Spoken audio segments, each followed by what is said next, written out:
on you.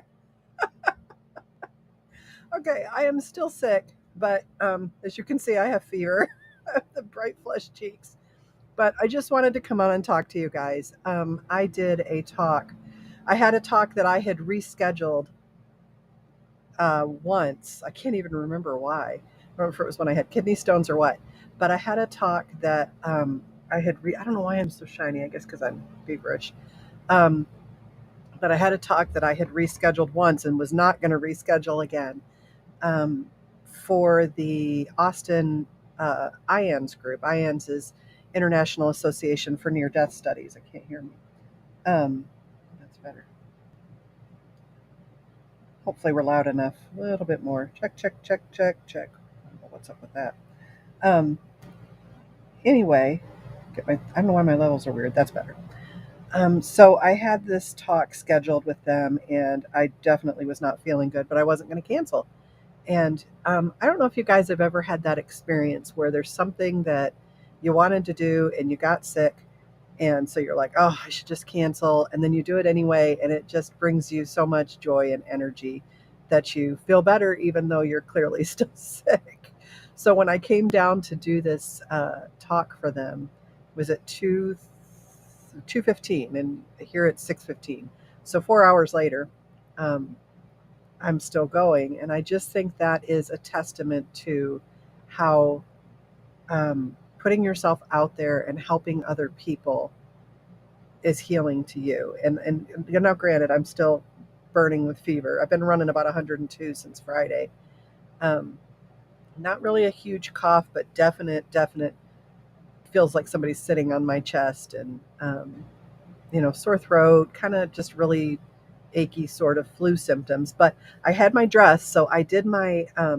Those of you who keep up with me know that I had a interview for the documentary on Thursday. For my friend Anthony Cheen, who's a French filmmaker, is doing a documentary on near-death experiences, and he's covered my experience before, but this one's like a real feature-length film. And he's got Dr. Atwater and Raymond Moody and the one person whose name I can never remember. But they're all in this, and then there's 3 near-death experiencers, of which I'm one. And that experience, you all, was so good. And it just, I don't know. I'm so blessed that God, like I keep saying, who am I that God would use me in such a way? But I got to go out to this place called Queens Lake Farm, and it is a horse farm in Georgetown, Kentucky. And my friend Pamela, who styled me for the event, this is the dress that I wore, and the necklace and the earrings. Um, she styled me, and we've been friends a while, but she knows the owners of that farm. And so it's John and Claire. And John had a really interesting story he was telling me about how he's very into helping veterans. And so they have this big fishing weekend where they invite veterans out to come and fish on the lake that's on their property.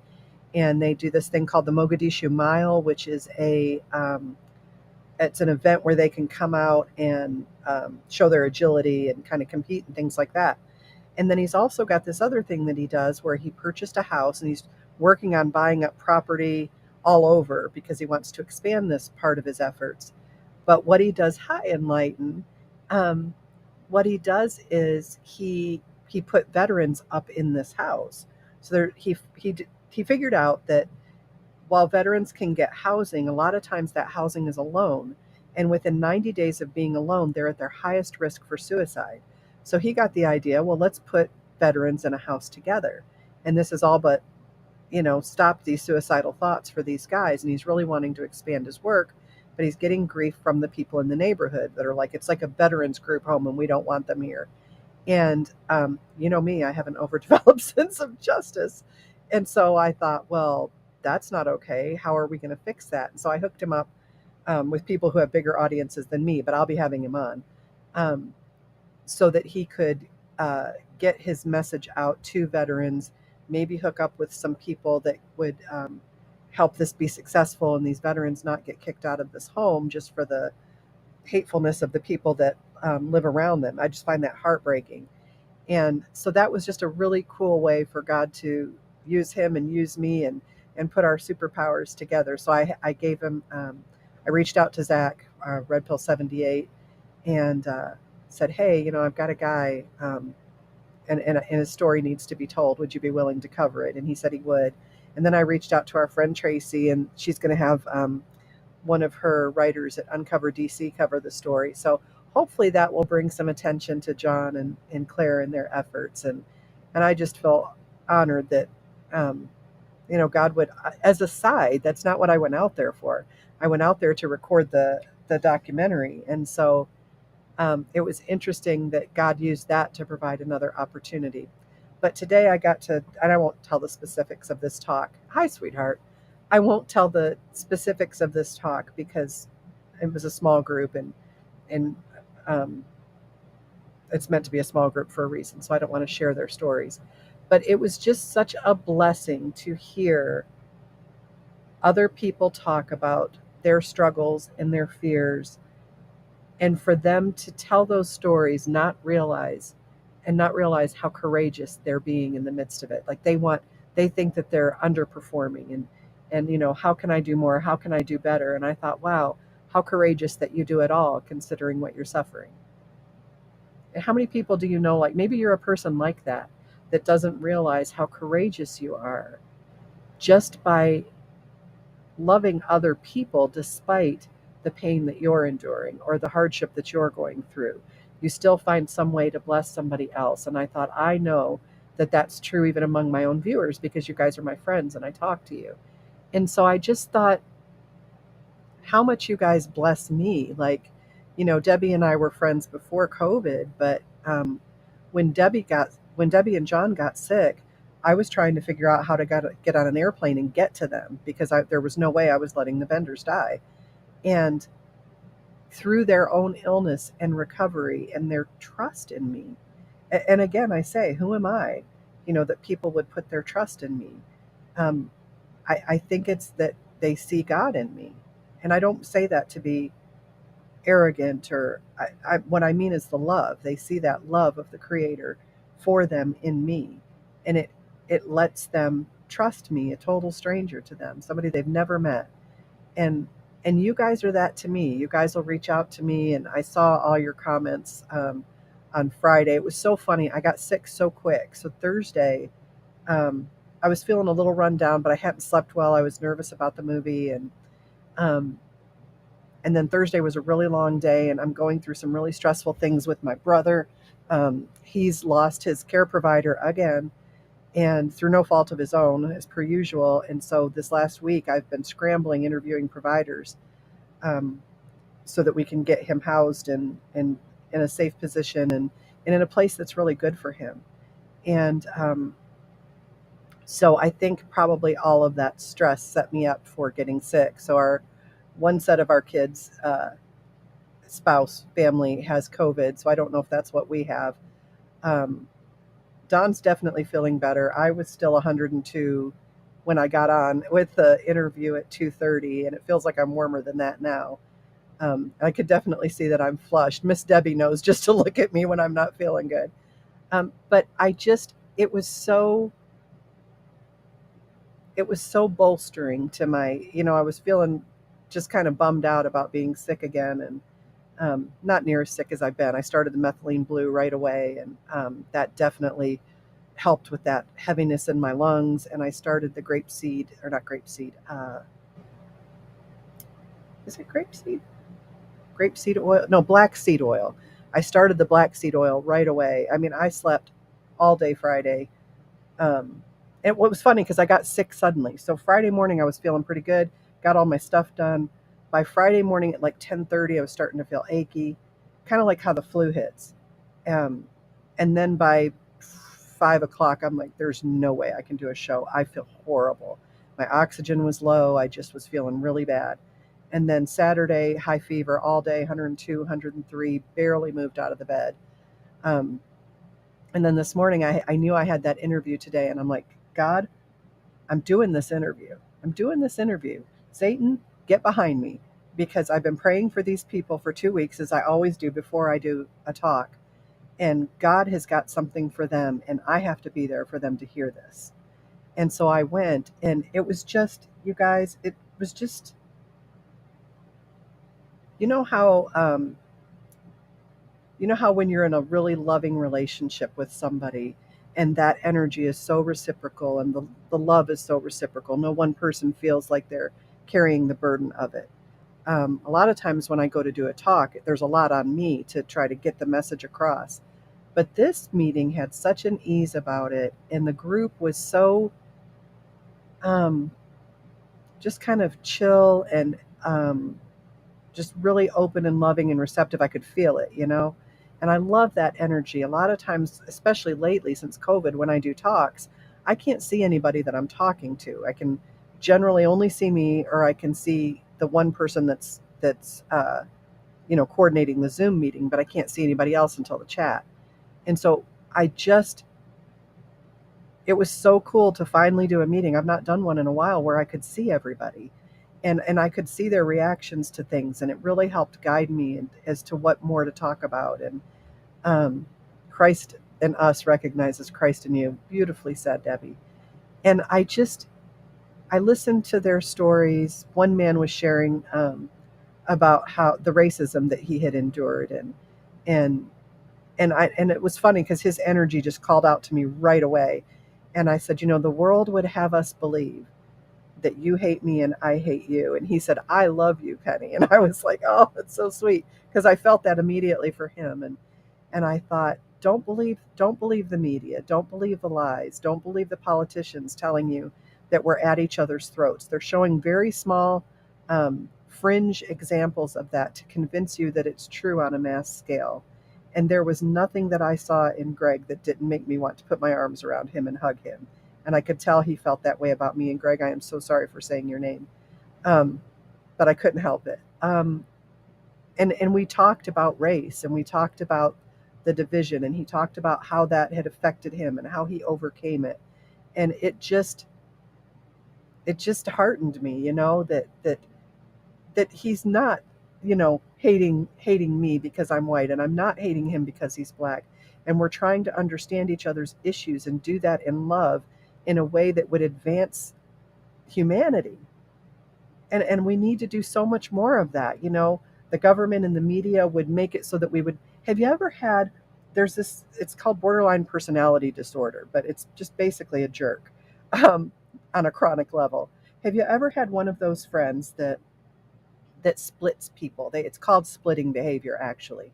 And so what they do is say that, we're all friends here. So there's Enlighten and Debbie and Tennessee Woman and me, right? And so when I'm with Enlighten and Debbie, and I tell them that Tennessee Woman doesn't like them and that Tennessee Woman talks trash about them. Then when I'm with Tennessee Woman, I tell her the same thing about Enlighten and Debbie. And that way, these two people never talk to each other. So I can manipulate them, or these groups of people don't talk to each other. And so I can manipulate them. This behavior is happening on a grand scale within the media, Hollywood, the federal government, even local government, among people that they will be divisive in such a way as to keep you from comparing notes and talking to other people. And the reason I know this is true is because when I do compare notes and talk to other people, they express the same experience, and they also have the same credulity about it, that, well, I don't hate white people. And I'm like, I don't hate black people.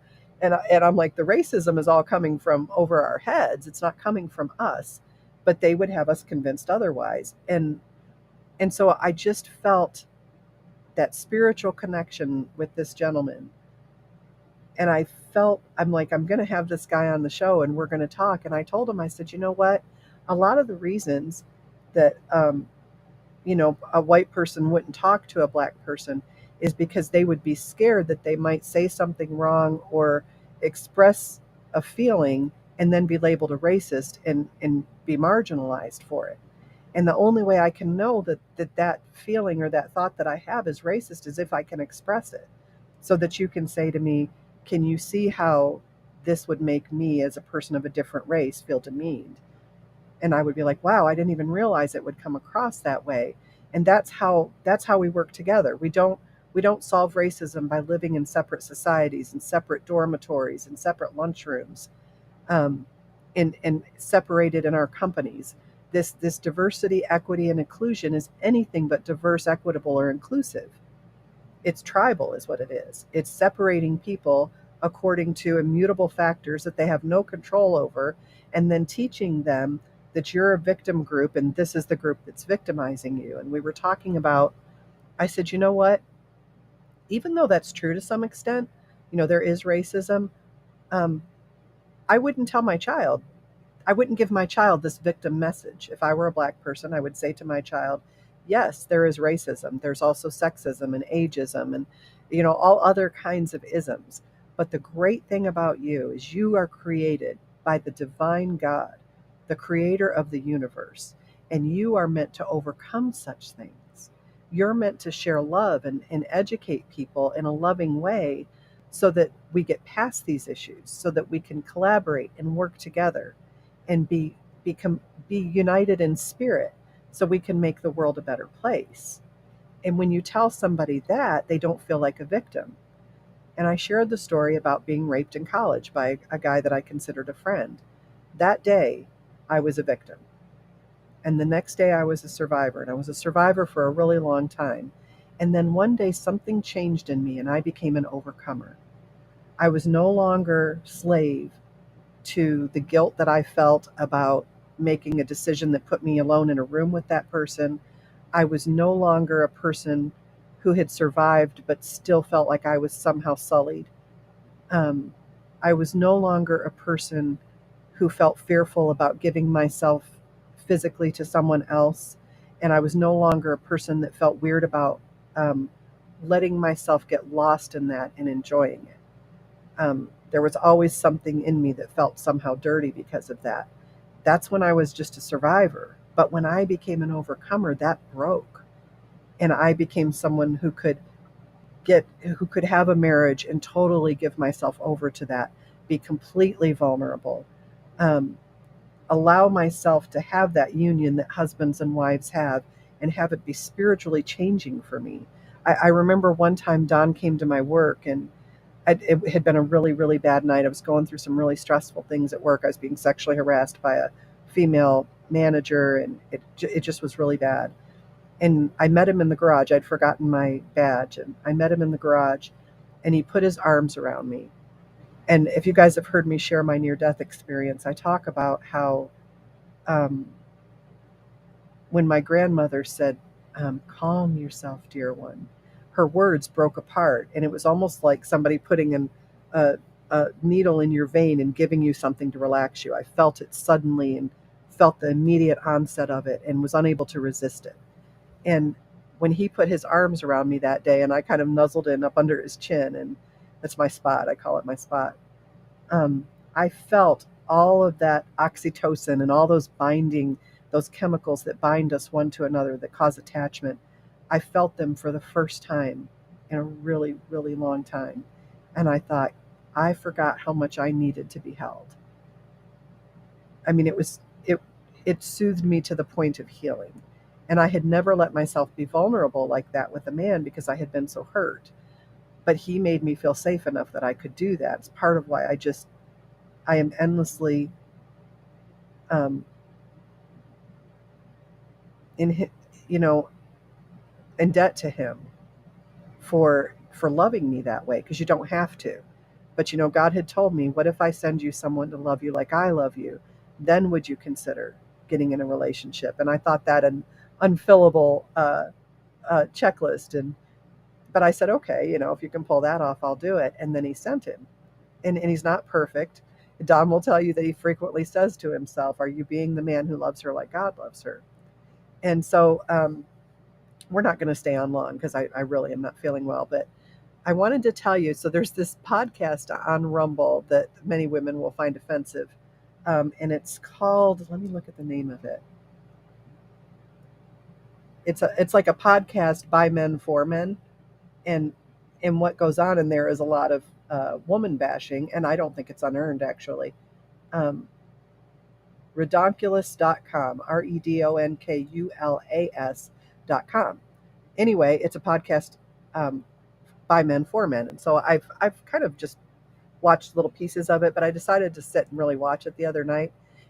And they were kind of going on about how women are crazy and all the different downfalls of women today. And they were talking about feminism. And so I was in the chat and I was really nervous to engage in the chat, not because I'm a woman, but I felt like there are so few spaces that are just for men anymore. It's so frowned on. And I feel like these guys have come to a place where they feel safe. They feel like they can talk in the chat without being beaten up on or judged. And for me to reveal my presence here as a woman, I think is going to make them not feel safe to do that. And so I was really reluctant to do it. But then somebody put out a comment, or no. Then one of the podcasters commented, and I thought, I'll just comment directly on that comment.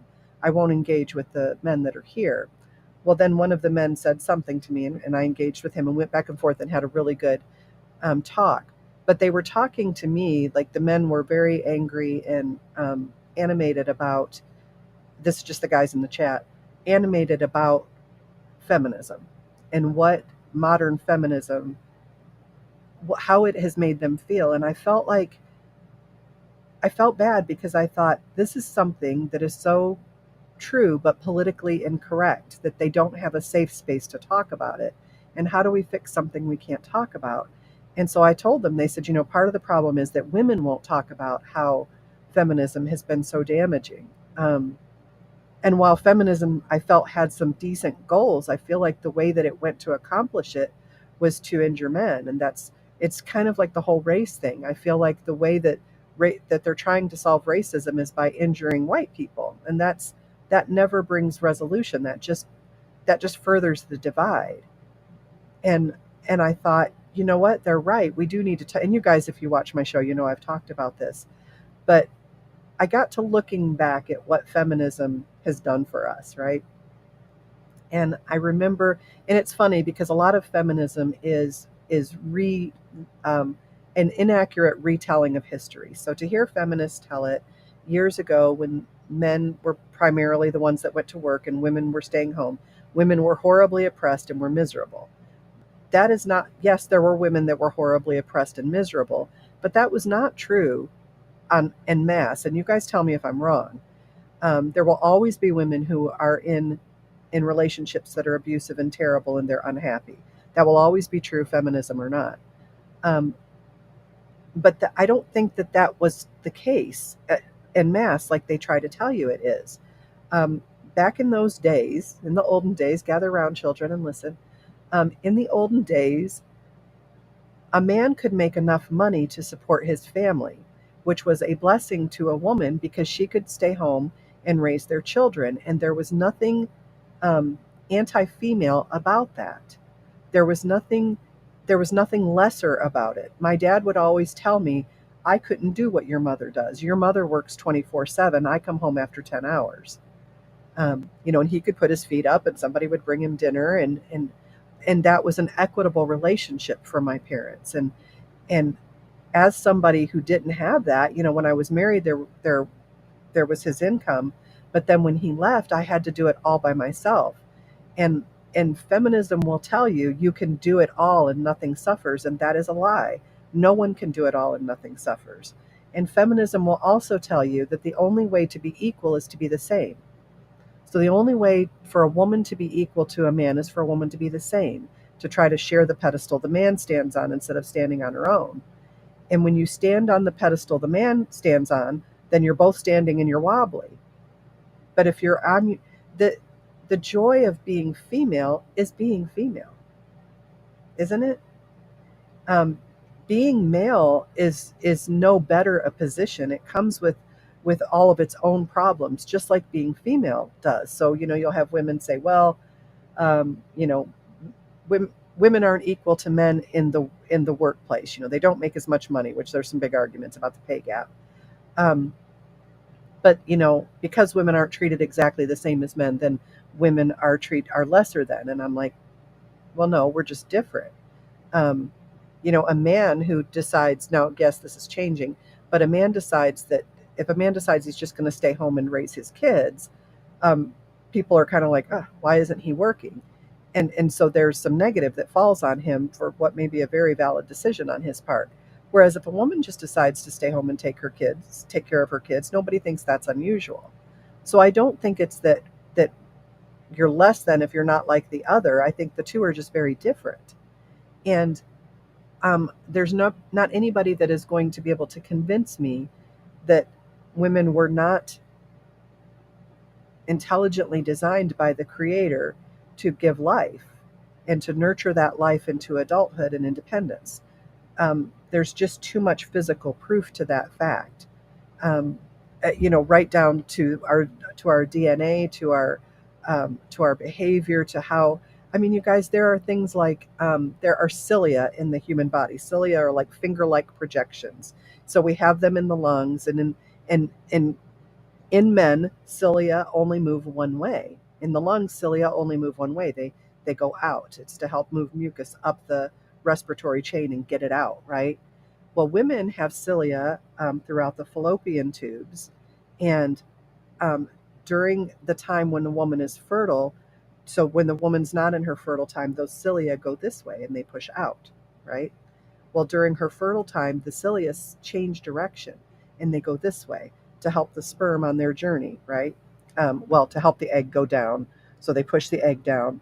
And then you've got cilia further down in the reproductive tract in the vagina that go up um, during your cycle and when you're most fertile. And that is a design only seen in women, um, given to us by God to increase the likelihood that we would become pregnant as a result of sexual behavior.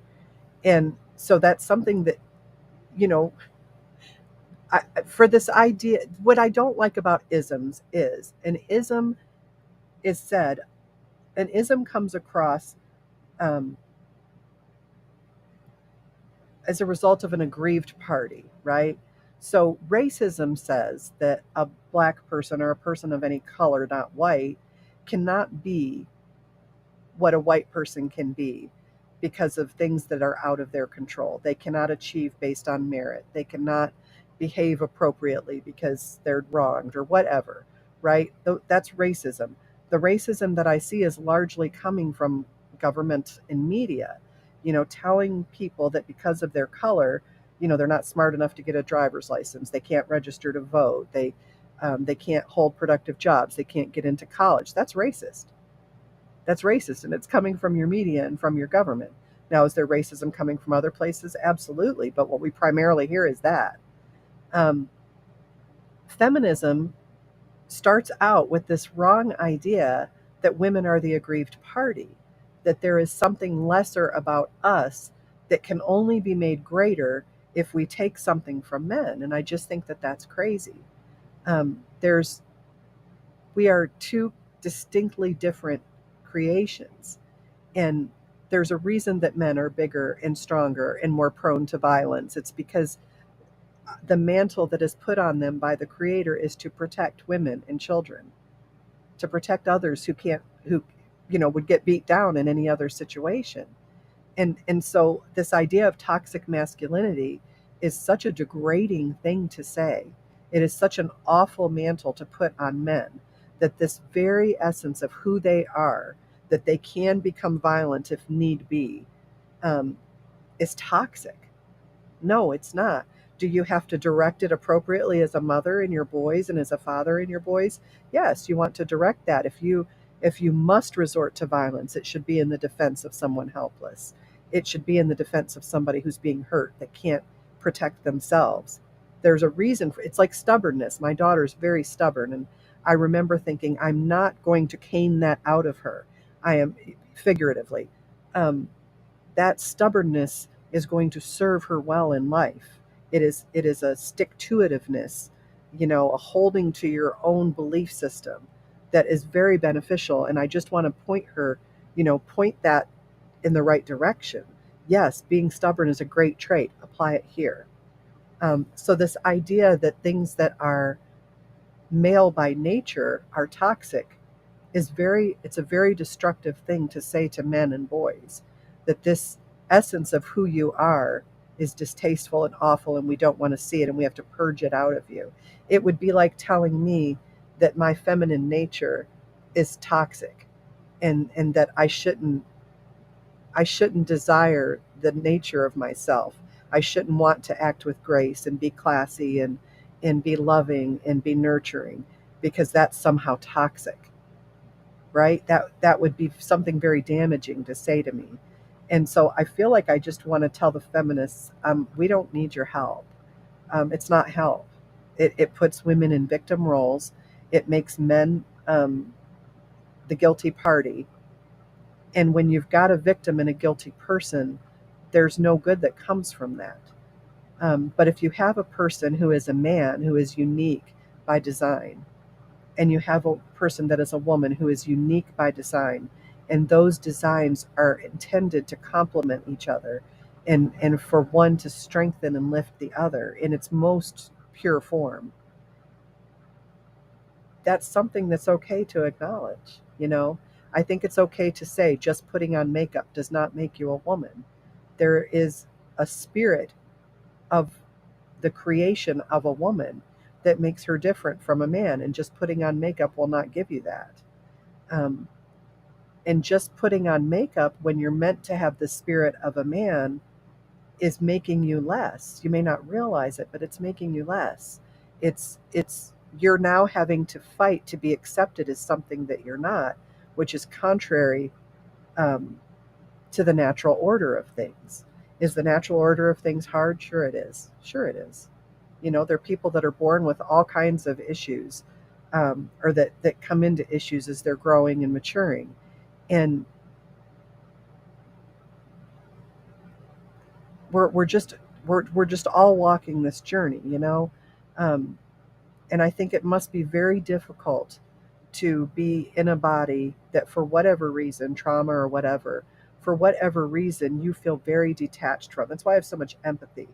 Um, because I think, yes, you have this fringe group of people who are struggling with that, who are behaving very destructively, and that needs to be called out, and we need to steer clear of that. But then there's this bigger group of people that um, just feel very detached and don't know how to fix that, and I think that's why you see so much of it in people that are on the spectrum, because they already are very detached. They already are almost dissociative. They have a hard time relating to other people. They have a hard time experiencing themselves and knowing who they are. And of course that's going to cause all kinds of trouble. But I just wanted to, you know, for those guys in that room, I wanted to say it clearly and say it out loud that feminism, um, in its most liberal forms, has been so harmful to women and so very harmful to men and boys. Um, Hi, real dreams. I'm not feeling it better yet, but I'm using your guys' energy to push me along. Um, and thank you for that. But I wanted to say that. I wanted to say it out loud. I wanted those guys that were in that chat. Some of them started following me. I wanted them to feel like at least I acknowledged the unjust treatment that they've received. And are there some terrible guys out there doing terrible things? Yes. But let's look at the cause for that. Feminism has largely made men feel largely irrelevant and disposable. You know, you're not needed in the relationship to parent children anymore. I can get pregnant anywhere. True, but is that what's best for the man and the woman and the child? Probably not, because it goes against the natural order. Um, are people in situations that are outside the natural order of things? Yes, and you can see how much turmoil it causes in their life. And I think a lot of people would tell you, I wish I weren't born this way, because it would be so much easier to feel like everyone else feels. Is the answer to that diving into that unsureness and making it your reality? Probably not. Um, but I think some people have to do it to figure it out. But as far as men go, I just want to say that I think men are great. I think I am grateful to the protection and the provision I have gotten from the men in my life. Um, and I just want to say that. I want to say thank you. And many of us are grateful for your willingness to go to war and fight and die for us, and for your willingness to take a bullet for your family, and for your willingness to get up and go to a horrible, dirty job every day. For all the feminism in the world, you don't see feminists fighting for more women in power line jobs or sanitation or anything like that. But you see men get up every day and do the hard work and be dangerous when they need to be. And just as one female to the men out there, I just wanted to say thank you for that, because I know it's not easy and it's tough and you get beat up on a lot, but I'm grateful for it. I'm grateful for your efforts. That's all I really have today. I am still roasting with fever, so I'm going to get off here.